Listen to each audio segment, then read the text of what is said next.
অর্থবিত্ত হওয়া সত্ত্বেও আমি আমার একমাত্র ছেলেকে কখনো 10 টাকার বেশি টিফিন খরচ দেইনি।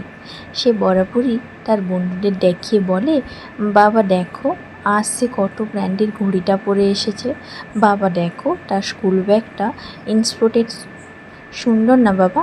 আমি মাথা নাড়িয়ে শুধু সম্মতিই জানাই। আমার ছেলের সাহস কিন্তু হয়নি কখনো সেম জিনিসটা চাওয়ার। একদিন তার পায়ে সামান্য ব্যথা, স্কুল যাওয়ার সময় বলল, বাবা আমাকে তোমার সাথে অফিসের গাড়িতে নিয়ে স্কুল নামিয়ে দেবে। আমি তার সমস্যার কথা বিবেচনা করে বললাম, ঠিক আছে। এরপর প্রায় 1 সপ্তাহ সে আমার সাথেই গেল। আমি চুপচাপ তাকে নামিয়ে দিতাম। আমার ছেলের এমন দেখেই হেঁটে যেতে ইচ্ছে করছে না। পরের দিন সকালে আমাকে বলার আমি আগেই বলে দিলাম, অফিসিয়াল জিনিস ব্যক্তিগত ব্যবহারের জন্য নিষিদ্ধ। বাড়ি থেকে স্কুল 10 মিনিটের পর, নির্দিষ্ট সময় আরও কিছুক্ষণ আগে বের হবে, হেঁটে যেতে পারবে। ছেলে আমার প্রচণ্ড মন খারাপ করে বসে রইল। এদিকে আমার স্ত্রীও মন খারাপই করেছে। কেন করি এমন, এর উত্তর জানা নেই। আর সন্ধ্যেয় ছেলে আমার বাড়িতে এসেই বলেছে, জানো আমার বন্ধু শহরের সবচেয়ে সেরা স্কুলে ভর্তি হয়েছে। আমিও বলার আগেই আমি তাকে থামিয়ে জানতে চাইলাম, বাবা প্রতিষ্ঠান সেরা হয় নাকি ছাত্র?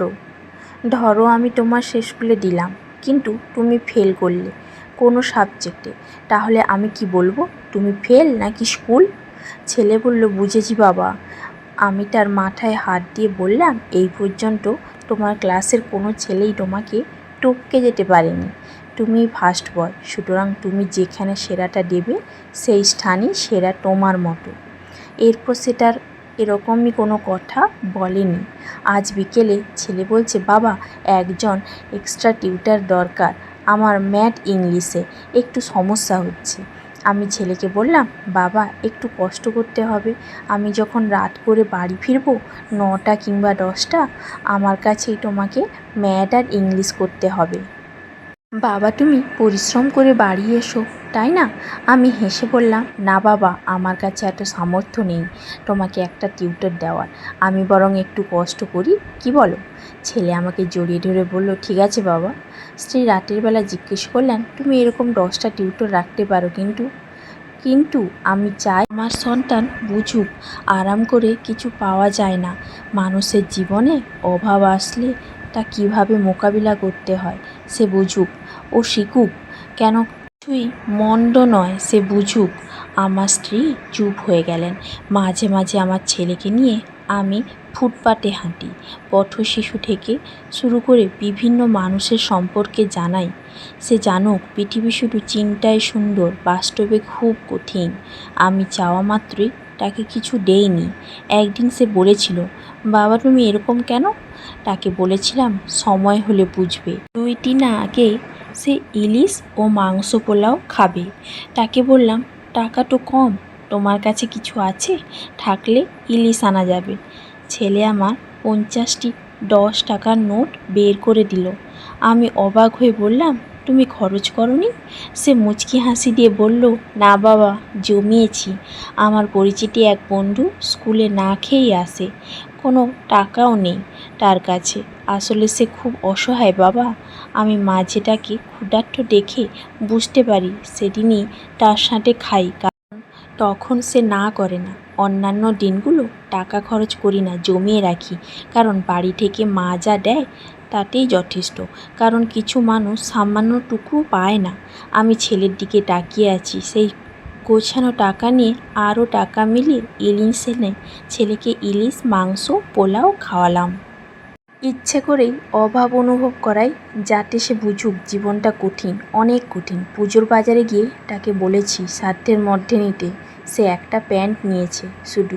জানতে চাইলে বলে, তোমার জন্য পাঞ্জাবি আর মায়ের জন্য শাড়ি নিয়েছি। আমি হাসলাম। সে বুঝতে শিখেছে টাকা কিভাবে খরচ করতে হয়।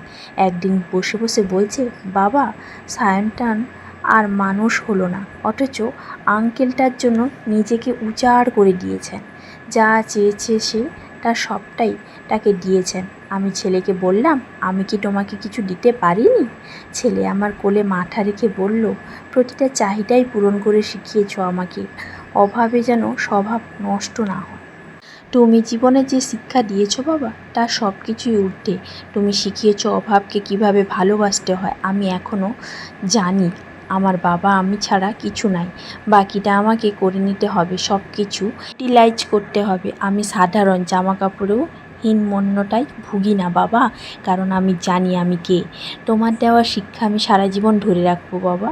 চাওয়া মাত্রই পেয়ে গেলে আমি কখনো জানতামই না 50 দিন না খেয়ে টিফিন মানি জমালে 500 টাকা জমা হয়। তুমি আছো বলেই সম্ভব আমি মানুষকে মানুষের চোখে দেখি। আমি বুঝি জীবন কত কঠিন।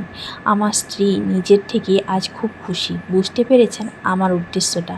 প্রায় 10 বছর পর ছেলে প্রাইভেট কার কিনেছে নিজের রোজগারে। হাসতে হাসতে বলে, বিগত 5 বছর টিফিনের টাকা আর বোনাসের টাকা জমিয়ে এটা কিনেছি। বুঝতে পেরেছিলাম ছেলে আর আমার সঞ্চয় হয়েছে, সাথে হয়েছে মানুষ।